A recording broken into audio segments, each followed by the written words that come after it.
High, আজকে আমি share করবো আমি কিভাবে চিজ কেক বানাই। সো ফর চিজ কেক আমার লাগবে একটা biscuit, any biscuit you can take. আমি নিছি বিস্কফ, এরপর লাগবে হচ্ছে butter, then cream cheese, then দুধ লাগবে, এরপর হচ্ছে কনডেন্স মিল্ক।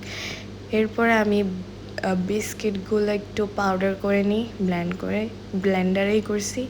এরপরে আমি একটা যে চিজের থিক লেয়ার বানানোর জন্য যে লাগে ওইগুলাই ব্লেন্ড করবো। ফার্স্টে নিয়ে নিব ওই যে ক্রিম চিজ, তারপরে একটু করে কনডেন্স মিল্ক আর দুধ দিয়ে সবগুলো মিক্স ব্লেন্ড করে একটা ক্রিম বানাই নিই। এরপর হচ্ছে আমি বাটার মিল্ক করে বিস্কুটের পাউডার যে করছি একটা লেয়ার বানানোর জন্য মিক্স করে নিই। ফার্স্ট লেয়ার এটাই হবে সোয়া। এরপর আমি একটা ছোট বাটিতে ওইগুলো নিয়ে ভালো করে সেট করে নিই। এরপরে হচ্ছে আমি ওই যে পেস্ট বানাইছি চিজের জন্য ওইটাই এখানে সেকেন্ড লেয়ার হিসেবে ইউজ করি, and this is the main ingredient of this. এরপর আমি কনডেন্স মিল্ক তারপর নিউটেলার একটু মিল্ক দিয়ে একটা চকলেটি পেস্ট বানিয়ে নিই অ্যান্ড থার্ড লেয়ারের মধ্যে বসিয়ে দিই।